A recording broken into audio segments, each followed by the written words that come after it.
নমস্কার এবং শুভ সন্ধ্যা জানাই সকলকে। আজ সোমবার এবং বিনিয়োগে বসত লক্ষ্মীর একটি নতুন পর্ব নিয়ে আমরা হাজির হয়েছি।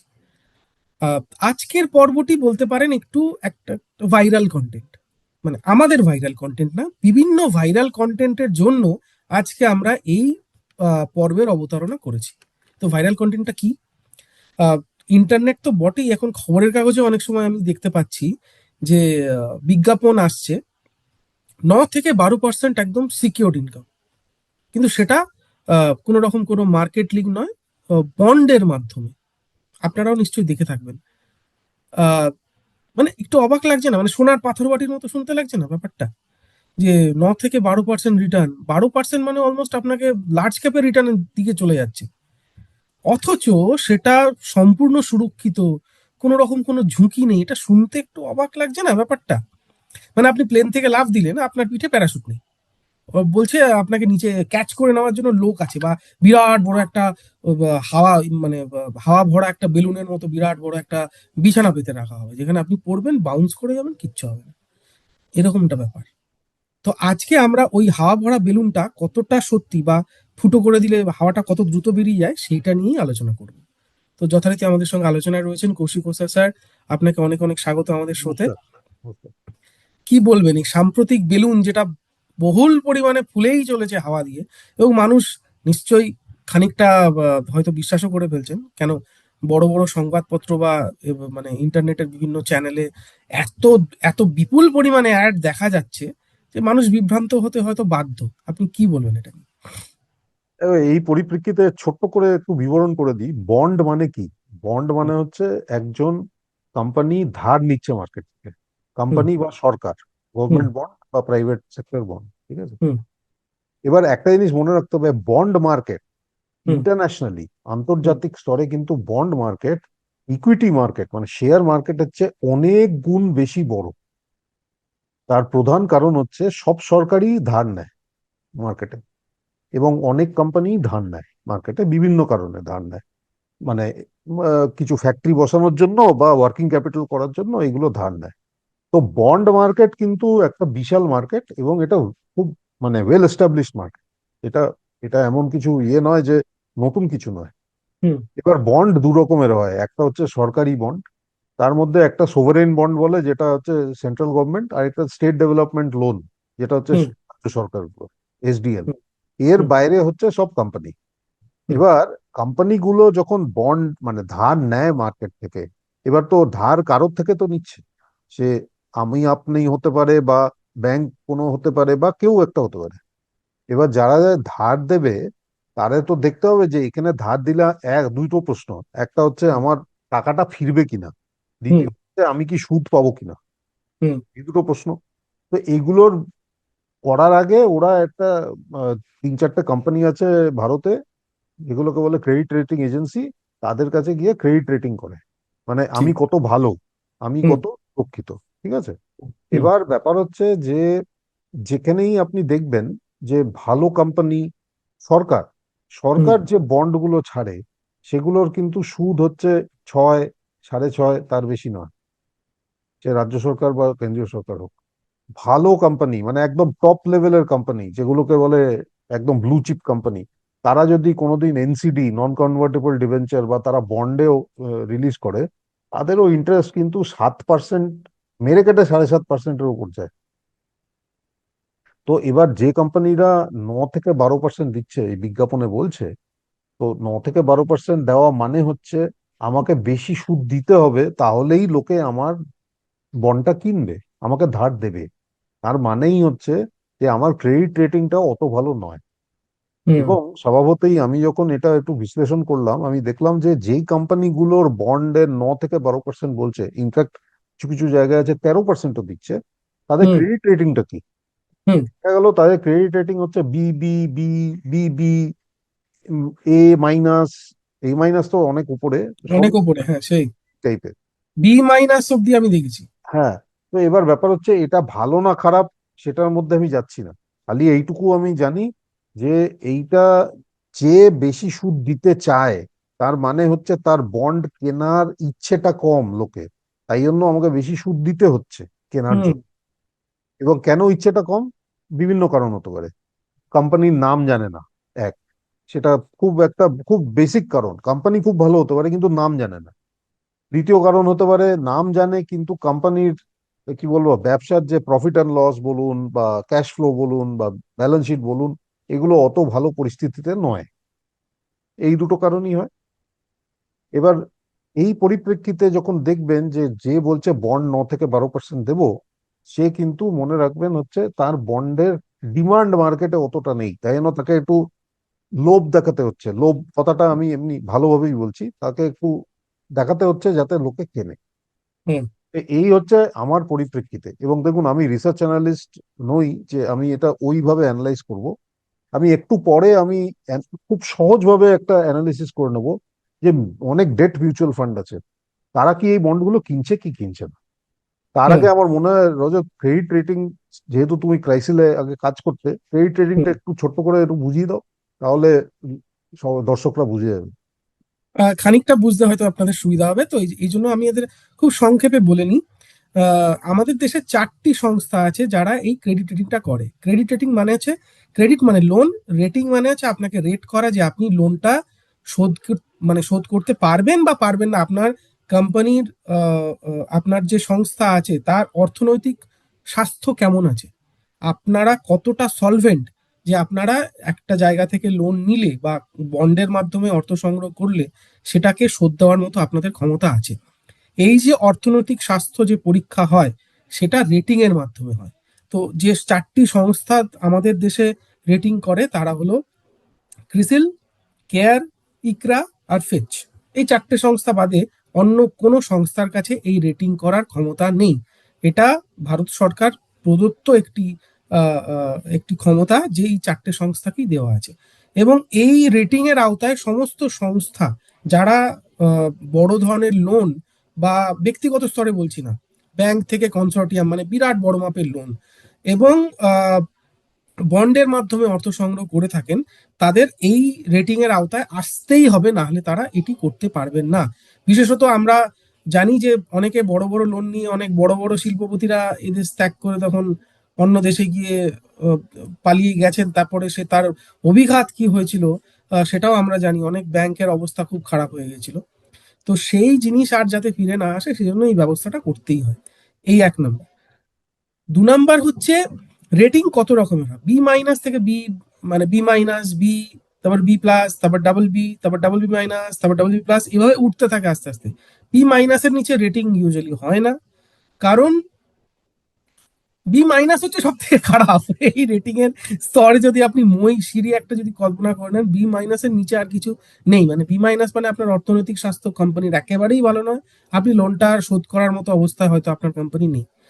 তো ট্রিপল বি প্লাস থেকে আপনার সংস্থা যে ভালো বা ভালোর দিকে যাচ্ছে, বা একটা ভালো আশা দেখা যাচ্ছে, সেই রকম একটা মানে একটা প্রজেকশন দেখানো হয়। তো সেরকম আমরা তো মানে দেখে এসেছি সেটা। এবং ভবিষ্যতে যত আপনি A plus, A minus, whatever যা আছে আস্তে আস্তে উপরে, ট্রিপল এ প্লাস হচ্ছে সব থেকে উচ্চ ক্যাটাগরির রেটিং। এই রেটিং যদি আপনার থাকে, তার মানে আপনি সম্পূর্ণ সলভেন্ট এবং যথেষ্ট সক্ষম, আপনার সংস্থার অর্থনৈতিক স্বাস্থ্য খুব ভালো অবস্থায় রয়েছে, এবং আপনি লোন নিলে বা আপনি যদি বন্ডের মাধ্যমে অর্থ সংগ্রহ করেন, আপনি সেটি শোধ করার মতো খুব সলভেন্ট জায়গায় রয়েছে। এটা হচ্ছে রেটিং এর একটা, যারা রেটিং ব্যাপারটা কি হয়তো অনেকেই বুঝতে পারছিলেন না বা পারছেন না বা জানেন না রেটিং সম্পর্কে, তাদের একটু ছোট্ট করে বলে দেওয়া। Sir, over to you. তো এবার আমি বলি, আমরা তো মিউচুয়াল ফান্ড ডিস্ট্রিবিউটর। তো এবার আমি এটাকে বিশ্লেষণ করেছি একটা খুব সহজ কথায়। এই বন্ডগুলো কোন মিউচুয়াল ফান্ড কিনছে? কেননা মিউচুয়াল ফান্ড খুব রেগুলেটেড, মানে সেবি নিয়ম কানুন অনেক আছে এবং ওগুলো মেনে চলতে হয়। ঠিক আছে? মিউচুয়াল ফান্ড এত হাজার হাজার কোটি টাকা ম্যানেজ করছে, কিছু তো ওদের ওদের তো দায়িত্ব হচ্ছে ইনভেস্টরদের টাকাটা সামলানো, তাই না? হুম। তো হুম। এবার ব্যাপার হচ্ছে যে ডেট মিউচুয়াল ফান্ড বলে একটা বিরাট বড় ক্যাটাগরি আছে। বিভিন্ন হুম। রকম হয়, আপনার ওভারনাইট ফান্ড থেকে শুরু করে আপনার সোভেরেন বন্ড অব্দি মধ্যেখানে বোধহয় গোটা 2 ডজন ক্যাটাগরি আছে, অনেক হুম। রকম আছে।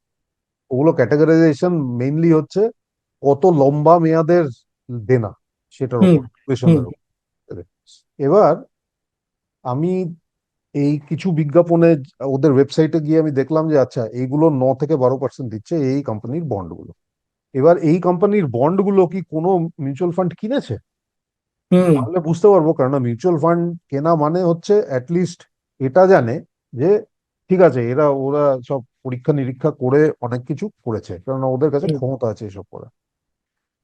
অদ্ভুত ব্যাপার হচ্ছে যে আমি দেখলাম, এখনো পর্যন্ত আমি দেখিনি, আমি ভুল হতে পারি, কেননা অত অত প্রতিটা পুঙ্খানুপুঙ্খ আমাদের দেখা আর আমার সম্ভব নয়। তো আমি বড় বড় মিউচুয়াল ফান্ড গুলো যেগুলো আছে বিভিন্ন ক্যাটাগরির আমি দেখলাম, ওখানে এরকম কোনো বন্ডের আমি হোল্ডিং দেখলাম না যেটা কিন্তু 9 থেকে 12% দেয়। হুম। আচ্ছা, আরেকটা জিনিস আমি বলে রাখি, এই যে ক্রেডিট রেটিং, রজত, তুমি বললে হুম। আইএলএফএস, ইয়েস ব্যাংক, ডিএইচএফএল, এই হুম। নাম আশা করি দর্শকেরা জানেন। হুম। একটা নাম তো জানবেনই, এরা কিন্তু যেদিন এই কোম্পানিগুলো কলাপস হলো, দেউলিয়া হলো, তার আগের দিন হুম। অব্দি এদের রেটিং ছিল ট্রিপল এ। ট্রিপল এ, ঠিক কথা। তো তার মানে এটা নয় যে ট্রিপল এ, যেটা হাইয়েস্ট ফর্ম অফ রেটিং, সেটা গ্যারান্টি দেয় যে কোম্পানি কিন্তু ঠিক অবস্থায় আছে। হুম। তো এবার আপনারা জিজ্ঞেস করবেন তো কি বিশ্বাস করব? হুম। সহজ কথা, মানে কি বিশ্বাস করবেন, সত্যিই তাই। তাই জন্য আমি বলি, বিশ্বাস করুন ওদের, যাদের নৈতিক মানে ধর্ম এক একভাবে বলা যায়, কারণ তাদের ফিডুশিয়ারি রেসপন্সিবিলিটি বলে না, আর্থিক দায়িত্ব হুম।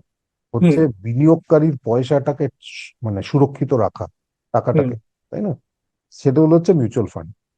মিউচুয়াল ফান্ড কি করে আর কি না করে সেটা একবার দেখা দরকার। এবার ব্যাপার হচ্ছে, এই কোনো আমি বন্ড দেখলাম না।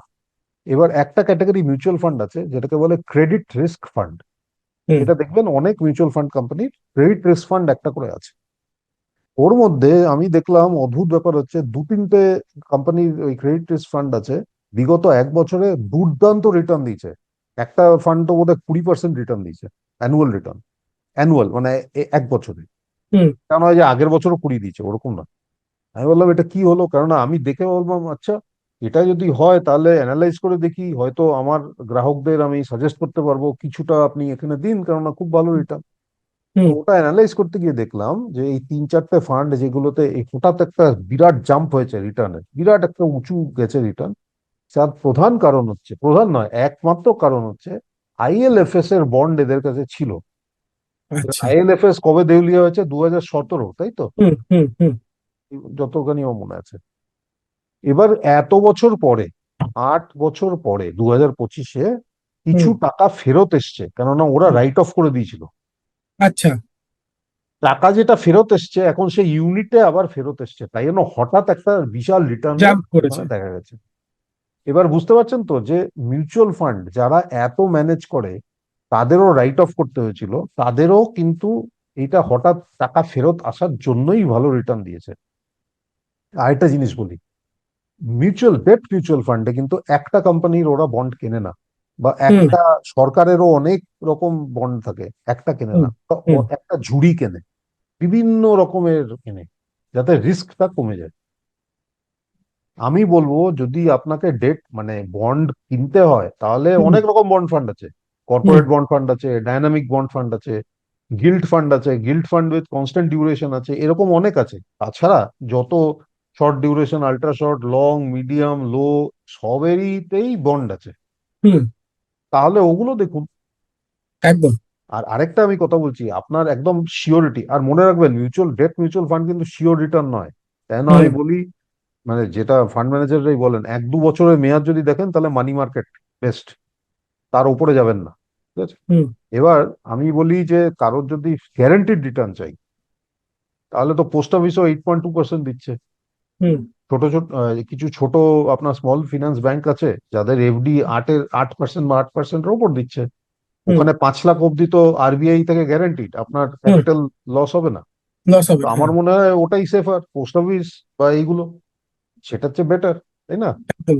আমি বলবো যে এইগুলো দেখুন, একটা জিনিস মনে রাখতে হবে, যেটা খুব ভালো দেখাচ্ছে হঠাৎ না, অবিশ্বাস্য ভালো দেখাচ্ছে, হুম। হুম। সবসময় হুম। মনে রাখবেন কিছু একটা সমস্যা আছে, তাই জন্য এত রিটার্ন দিতে বাধ্য হচ্ছে। মানে এটা তো খুব সহজ লজিক এটা। একদম। মানে আমার চাহিদা নেই বলে আমাকে বেশি রিটার্ন দিতে হচ্ছে, তাই না? একদম। এবার কেন একদম। আমার চাহিদা নেই সেটা আমি জানি না, বাট নেই, তাই জন্য রিটার্ন দিতে হচ্ছে। হুম। হ্যাঁ, আমি বলবো যে দেখুন, আপনারই টাকা, আপনার পুঁজি, ওটা আপনি, আর আরেকটা জিনিস আমি বলি, এই যে অ্যাড গুলো থাকে না, এখানে দেখে মনে হয় আপনি পুরো টাকাটাই এখানে দিয়ে দিন। অ্যাসেট অ্যালোকেশন সবসময় মনে রাখবেন, ওরম করবেন না। আপনি মিউচুয়াল ফান্ডেও পুরোটা তো ডেটে দিচ্ছেন না, পুরোটা ইকুইটি না পুরোটা গোল্ডে দিচ্ছেন। একটা একদমই। সবকিছুর একটা পার্সেন্টেজ আছে, ওটাকে অ্যাসেট অ্যালোকেশন বলে, তাই তো? হুম হুম অ্যাসেট অ্যালোকেশন মেনে চলতে হবে আপনাকে। আপনি এখন পুরোটাই এফডি তে রাখলেন বা পুরোটাই শেয়ারে রাখলেন, তো আমি বলবো ওইটা মানে করা উচিত নয়, কেননা দুটোরই প্লাস মাইনাস আছে। হুম হুম তো আমি শেষে বলবো যে দেখুন, এই এই যদি আপনি চান নিশ্চয়ই করতে পারেন। আমি এটা বলছি না যে এদের টাকা ফেরত পায়নি, আমি নিজে অনেক অ্যানালাইজ করেছি, অনেকের অ্যানালিসিস দেখেছি এই বন্ডের। লোকে বলছে টাকা ফেরত পায়, ভালো। আমার আমার ব্যক্তিগত মত হচ্ছে যে আপনার যদি বেশি রিটার্ন চাই আর সত্যিকারের সুরক্ষিত রিটার্ন চাই, তাহলে পোস্ট অফিস বা ওই স্মল ফিনান্স ব্যাংকের এফডি, মানে ব্যাংকের এফডি যেটা ওই 8, 8.5% অব্দি দিচ্ছে, সেটাই ভালো আমি বলবো। কারণ অ্যাটলিস্ট ওখানে আপনার টাকাটা ফেরত পাওয়ার চান্স আছে। হুম। তো আর বাকি আপনি যদি বেশি রিটার্ন চান অথচ রিস্ক নেই, তাহলে হুম। তো লোকে আর ইকুইটি মার্কেটের দিকে দেখতোই না, 12% রিটার্ন যদি পায়, তাই না? সবাই তো এখানেই টাকা দিত। একদমই একদমই। হ্যাঁ, তো আমি অলমোস্ট এটাই বলবো ইনফ্লেশন একটু, রেট বিট করে দিচ্ছে। হ্যাঁ তো আমি বলবো একটু বাছবিচার করে করুন, একটু অ্যানালাইজ করুন। আহ, দরকার লাগলে আপনার ডিস্ট্রিবিউটর বা ফিনান্সিয়াল অ্যাডভাইজারের সাথে কথা বলুন। কিন্তু হট করে এই পেছনে দৌড়াবেন না যে আরে এটা তো বন্ড সুরক্ষিত সবকিছু। হুম হুম। বন্ড এফডি নয়, এইটুকু আমি বলতে পারি। একদম। আহ, শেষ করার আগে যথারীতি একটুখানি কয়েকটি কথা না বলে আমি শেষ করতে চাই না, বা শেষ করিও না আমরা দাদা। দুটো জিনিস মাথায় রাখবেন। আহ, মোটামুটি এই বছর দশেক আগের যে সিচুয়েশনটা ছিল, আপনি যদি পশ্চিমবঙ্গবাসী হন তাহলে আপনি অবশ্যই মনে থাকবে যে হঠাৎ করে একদল লোক আপনার বাড়িতে আসতে শুরু করলো, বলল 2 বছর 2.5 বছরে আপনার টাকা ডাবল করে দিয়ে দেবো। এবং মানুষ যথারীতি চেনা পরিচিত মানুষের মাধ্যমেই তারা শুরু করেছিলেন। পরবর্তীকালে দেখলেন যে আরো আসছে আরো আসছে। আপনি আপনার এফডি ভাঙলেন, আপনার জমি বিক্রি করলেন, আপনার সোনার গয়না বিক্রি করলেন, বলে এই তো আমি কিনে নেবো, 2 বছরের মধ্যে ডাবল কিনে নেবো, তাই না? তার পরিণতি কি হয়েছিল আপনাদের সকলেরই মনে থাকার কথা। আপনারা বোধহয় ভুলে যাননি সেইগুলো। আমি সেই সংস্থাগুলোর নাম নিতে চাই না। এই সংস্থাগুলো কারা চালাতো, কিভাবে চালাতো, কোনোদিন খোঁজ নিয়েছিলেন? অতি লোভে তাঁতি নষ্ট বলে একটা পুরনো বাংলা প্রবাদ আছে। অতি লোভ করবেন না। এক, আপনার যদি অতিরিক্ত লোভ না থাকে তাহলে এই ধরনের সংস্থার কোনো এজেন্ট এসে আপনাকে ঠকাতে পারবে না। আপনাকে একটু র্যাশনালি, একটু বুদ্ধি দিয়ে ভাবতে হবে, একটু যুক্তিবাদী হন, যে আমাকে হঠাৎ করে 2 বছরের মধ্যে ডাবল টাকা করে দেবে কি করে, ওদের কাছে কি ইনস্ট্রুমেন্ট আছে এমন যেটার মাধ্যমে ওরা 2 বছরে টাকা ডাবল করে দেবে। শেয়ার মার্কেট পর্যন্ত বা কোনো মিউচুয়াল ফান্ড বা কোনো মানে কি বলবো সংস্থা বিশেষ যারা, ধরুন আমি বললাম যে ভারতের টপ, মানে সব থেকে বড় 50টা সংস্থার মধ্যেও কোনো একটা সংস্থা আপনাকে জোর দিয়ে বলতে পারে না যে আমরা আপনার টাকা 2 বছরের মধ্যে ডাবল করে দেবো। এরা কোথা থেকে আসছে? এদের পুঁজিটা আসছে কোথা থেকে? এদের কোমরের জোর এত কোথা থেকে হচ্ছে? জোর হচ্ছে ওই একটা জায়গাতে, আপনার অতিরিক্ত লোভ। ওটাই ওদের জোর হিসেবে দেখা যাচ্ছে। এবং সেই জোরটাকে নিয়ে সঙ্গী করে আপনাকে খুব সুন্দরভাবে মাথায় টুপিটা পরাচ্ছে, পরে টুপির নিচ থেকে টাকাটা নিয়ে কখন পালিয়ে যাচ্ছে আপনি নিজেও টের পাচ্ছেন না। তার পরবর্তীকালের অভিঘাত কি হয়েছে, জেল যাত্রা, উম, কার কার কি কি হয়েছে আপনারা আশা করি সম্মুখভাবেই জানেন, এবং আলাদা করে আপনাদের মনে করিয়ে দেওয়ার কোনো প্রয়োজন নেই। এর মধ্যে নেতা মন্ত্রী অনেকেই আছে, অনেকেই বড় বড় নাম, তারা আজকের দিনেও বহাল তবিয়তে বেঁচে আছেন, কিন্তু মানে খুব খুব রসে বসেই আছেন তারা। কিন্তু আপনাদের যাদের টাকাটা মার গেল, আপনারা কি রসে বসে আছেন? আপনারা কি ওই ক্ষতটা ভুলতে পেরেছেন? পারেননি। তাহলে আহ, বিনিয়োগ করার আগে অবশ্যই দেখে শুনে চোখ কান বন্ধ করে বিনিয়োগ করবেন না। আপনার চেনা পরিচিত বলছে বলেই বিনিয়োগ করবেন না। সাদাকে সাদা কালোকে কালো, সেটা ভালো করে যাচাই করে তবেই বিনিয়োগ করুন। এবং আরো একটা কথা ওই বললাম, মানে শেষ করার আগে, মানে একদম শেষ প্রান্তে আপনাদের ওটাই বলবো। আগেও বহুবার বলেছি কথাটা, ডাক্তারের কাছে গেলে আপনি কি ডাক্তারকে বলে দেন, ডাক্তারবাবুকে বলে দেন যে আচ্ছা প্রেসক্রিপশনে এই ওষুধটা লিখুন তো, এটার সঙ্গে একটা অ্যান্টাসিডও দিয়ে দেবেন, ও আচ্ছা আমার একটু মানে একটু ঘুমের অসুবিধা হচ্ছে তো এটা ছোট্ট করে একটা অ্যান্টি ডিপ্রেসেন্টও দিয়ে দিই। তো এরকম বলতে আপনি তো ডিরেক্ট করেন না। ডাক্তারবাবু আপনার স্বাস্থ্যগত সম্পর্কে নানান রকম তথ্য নিয়ে আপনার টেস্ট রিপোর্ট দেখে তারপর তিনি প্রেসক্রিপশনটা লেখেন, তাই না? তো আপনি নিজে ডাক্তারি করবেন না, তা আপনার আর্থিক স্বাস্থ্য, অনেকেই ভাবে যে আমি আমার টাকা আমি ভালো বুঝি না, বোঝেন না আপনি। আপনি নিজের চুল নিজে কাটতে পারেন? নখটা না হয় কেটে ফেলছেন, চুলটা অব্দি নিজে কাটতে পারেন না, আপনি কোথা থেকে বুঝবেন? অত সোজা? মানে তাহলে যারা এই অ্যানালিস্ট বসে আছে, যারা এই আর্থিক পরামর্শদাতারা বসে আছে, তারা সব ঘোড়ার ঘাস কেটেছে নাকি? কথাটা একটুখানি একটু হার্শ শোনালো হয়তো। অনেকে ভাববে না, আরে আপনি বকা দিচ্ছেন। না, বকা দিচ্ছি না, আমি আপনাদের সাবধান করছি। সাবধান হন, বিনিয়োগে থাকুন, দীর্ঘমেয়াদী থাকুন, আপনাদের লাভ হবেই। আর অতিরিক্ত লোভ করবেন না, এটা শেষ ফুটনোট। তো আজকের সপ্তাহে এই পর্যন্তই। সামনের সপ্তাহে আবার আমরা নতুন কোনো একটি পর্ব নিয়ে হাজির হব, আবার আপনাদের সঙ্গে দেখা হবে। নমস্কার। নমস্কার, ধন্যবাদ। আমাদের ভিডিও ভালো লাগলে লাইক এবং শেয়ার করুন। কমেন্ট সেকশনে গিয়ে জানান আপনাদের মতামত। আরও ভিডিও পেতে আমাদের চ্যানেল সাবস্ক্রাইব করুন এবং প্রতি মুহূর্তে খবরের আপডেট পেতে প্রেস করুন বেল আইকন।